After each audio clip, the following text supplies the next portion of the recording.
Halo abang, AA, teteh, mbak, akang, dan semuanya. Kembali lagi bersama Mamang Dijip di channel Dijip Film. Kali ini Mamang akan mencoba untuk mengulas tentang alur kisah dari Perang Salib. Mamang akan mencoba mengulasnya dengan sebaik mungkin. Namun apabila ada kekeliruan ataupun salah dalam pengucapan punten, mohon dimaafkan. Oke, langsung aja kita mulai alur kisahnya. Selamat menyimak. Pada akhir abad ke-11, Eropa berada dalam zaman yang suram. Orang menyebutnya sebagai zaman kegelapan. Raja-raja terpecah, kerajaan-kerajaan kecil saling bersaing, dan masyarakat hidup dalam ketakutan dan ketidaktahuan. Gereja Katolik saat itu menjadi pemegang otoritas terbesar, bukan hanya dalam hal keagamaan, tetapi juga dalam politik dan kehidupan sehari-hari. Tahun 1095 menjadi titik balik. Di kota kecil Clermont, Prancis, Paus Urbanus kedua naik ke mimbar dan menyerukan sesuatu yang belum pernah terjadi sebelumnya. Ia meminta seluruh umat Kristen untuk mengangkat senjata dan berangkat ke Tanah Suci, Yerusalem, untuk merebutnya dari tangan Muslim. Ia menjanjikan satu hal, pengampunan dosa bagi siapapun yang ikut berperang. Seruan itu menyebar seperti api di musim kemarau. Dari bangsawan hingga rakyat biasa, semua merasa terpanggil. Bukan hanya karena keyakinan, tapi juga karena iming-iming spiritual dan duniawi, tanah, kekayaan, dan kemuliaan. Maka bergeraklah mereka, ribuan jumlahnya, dalam gelombang besar yang disebut Perang Salib Pertama. Perang Salib Pertama 1096 sampai 1099. Perjalanan dimulai dari Eropa ke Timur Tengah. Ribuan kilometer mereka tempuh dengan berjalan kaki melewati pegunungan Alpen, dataran Anatolia, hingga tiba di Syam dan Palestina. Di sepanjang jalan, mereka tidak hanya melawan tentara Muslim, tapi juga menghadapi kelaparan, penyakit, dan pengkhianatan. Bahkan di awal perjalanan, ribuan orang awam dalam kelompok yang disebut Crusade Rakyat tewas sebelum sempat bertempur. Akhirnya, tahun 1099 pasukan salib mengepung Yerusalem. Setelah pengepungan panjang, kota itu jatuh ke tangan mereka. Lalu terjadilah pembantaian besar-besaran. Ribuan warga Muslim dan Yahudi dibunuh. Darah menggenangi jalan-jalan kota suci. Itu adalah kemenangan yang dicapai dengan cara yang sangat kejam. Setelah Yerusalem jatuh, didirikanlah negara-negara salib seperti Kerajaan Yerusalem, Antiok, Edesa, dan Tripoli. Tapi mereka tidak pernah benar-benar aman. Dunia Islam mulai bangkit dari keterpecahan. Awalnya, dunia Islam di Timur Tengah sedang terpecah. Dinasti Fatimiyah di Mesir dan Seljuk di Persia serta Anatolia saling bersaing. Namun seiring berjalannya waktu, muncul tokoh-tokoh pemersatu. Salah satunya adalah Zengi, penguasa Mosul, yang berhasil merebut kembali kota Edesa pada tahun 1144. Ini memicu Perang Salib Kedua. Perang Salib Kedua 1147 sampai 1149. Dua raja besar Eropa, Louis VII dari Prancis dan Konrad III dari Jerman, berangkat ke timur untuk merebut kembali Edesa. Namun ekspedisi ini berakhir kacau. Pasukan mereka kalah telak. Kota-kota yang hendak direbut tidak berhasil dijatuhkan. Kegagalan ini mempermalukan Eropa dan menunjukkan bahwa kekuatan Islam mulai bangkit. Kemudian muncul sosok yang menjadi simbol perlawanan Islam, Salahuddin Al-Ayyubi.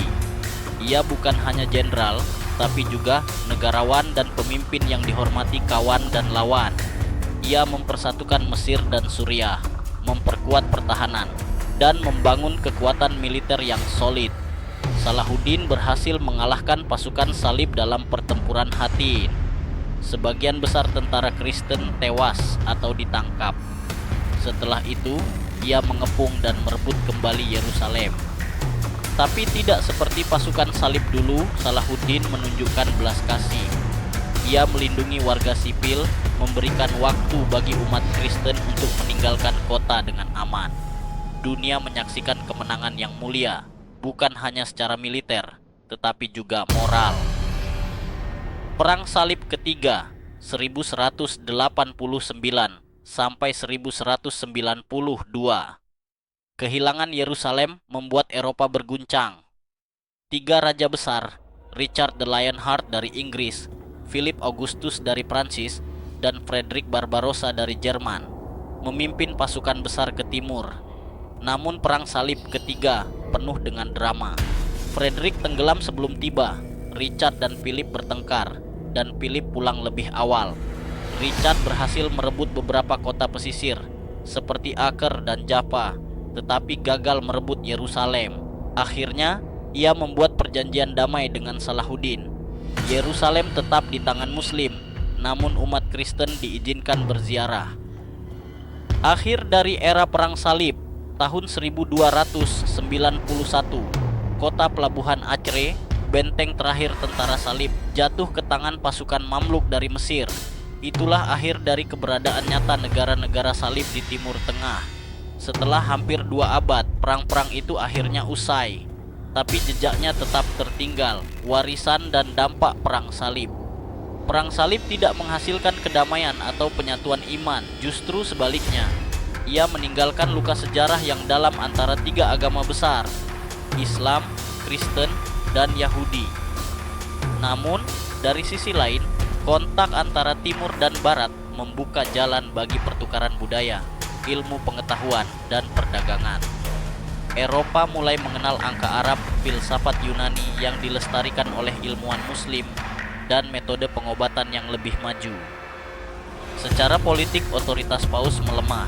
Banyak bangsawan yang bangkrut karena biaya perang, dan ini memberi ruang bagi bangkitnya negara-negara modern. Pengaruh perang salib terhadap Eropa modern.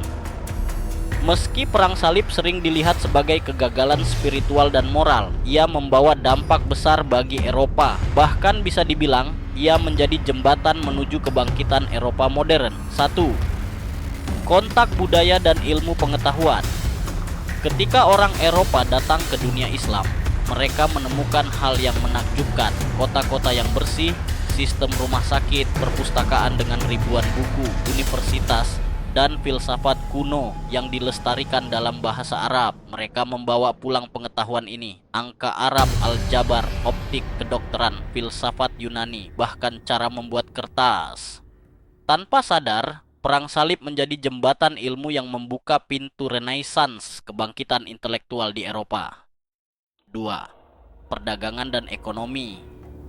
Karena rute perdagangan terbuka lewat timur, kota-kota pelabuhan di Italia seperti Venesia, Genoa, dan Pisa jadi kaya raya. Mereka menjual rempah-rempah, sutra, gula, dan barang-barang dari timur ke seluruh Eropa. Ini melahirkan kelas pedagang baru dan mengubah struktur ekonomi Eropa yang sebelumnya agraris menjadi lebih komersial. 3. Pelemahan feodalisme dan bangkitnya negara-negara modern. Banyak bangsawan yang ikut perang salib kehilangan kekayaan dan kekuasaan. Sebaliknya, raja-raja yang tetap di negeri mendapat lebih banyak kekuasaan. Ini menyebabkan runtuhnya sistem feodal dan memperkuat kekuasaan pusat yang kelak membentuk negara-negara modern seperti Inggris, Prancis, dan Spanyol. Keempat, kritik terhadap gereja dan awal reformasi. Setelah 2 abad perang yang gagal dan banyak kejahatan dilakukan atas nama agama, mulai muncul kekecewaan terhadap otoritas gereja. Banyak orang mulai bertanya, apakah benar semua ini kehendak Tuhan? Pertanyaan-pertanyaan itu menjadi benih reformasi gereja di abad ke-16, ketika tokoh seperti Martin Luther muncul dan menantang kekuasaan Paus. Ironisnya, walaupun Eropa datang ke timur untuk membebaskan tanah suci, mereka justru membawa pulang sesuatu yang jauh lebih berharga. Pasukan salib bertemu dengan peradaban yang jauh lebih maju di bidang ilmu pengetahuan, kedokteran, matematika, dan filsafat. Di kota-kota seperti Damaskus dan Kairo, mereka melihat rumah sakit, observatorium, dan perpustakaan yang tidak pernah mereka bayangkan sebelumnya. Mereka melihat cara pengobatan yang ilmiah, bukan sekadar doa dan darah lintah. Mereka mengenal angka Arab, konsep nol, dan aljabar, semua ini menjadi benih bagi Renaissance. Bahasa Arab masuk ke dalam kosakata Latin, buku-buku filsafat Yunani yang telah diterjemahkan ke Arab dan dikomentari oleh para ilmuwan Muslim seperti Ibnu Sina dan Al-Farabi mulai diterjemahkan ke Latin. Disinilah kita melihat paradoks sejarah. Eropa yang datang dengan pedang, pulang dengan ilmu. Dan dari situlah bangkit apa yang kelak disebut zaman pencerahan. Kesimpulan, bagi dunia Islam, Perang Salib adalah pengingat bahwa kekuatan sejati lahir dari persatuan, bukan kekuasaan. Dan bahwa membela agama tidak harus selalu dengan pedang, tapi bisa dengan akhlak, ilmu, dan keteguhan hati. Bagi dunia Barat, Perang Salib adalah pengalaman pahit dan penuh darah, tetapi juga menjadi jendela untuk melihat dunia yang lebih luas dan maju.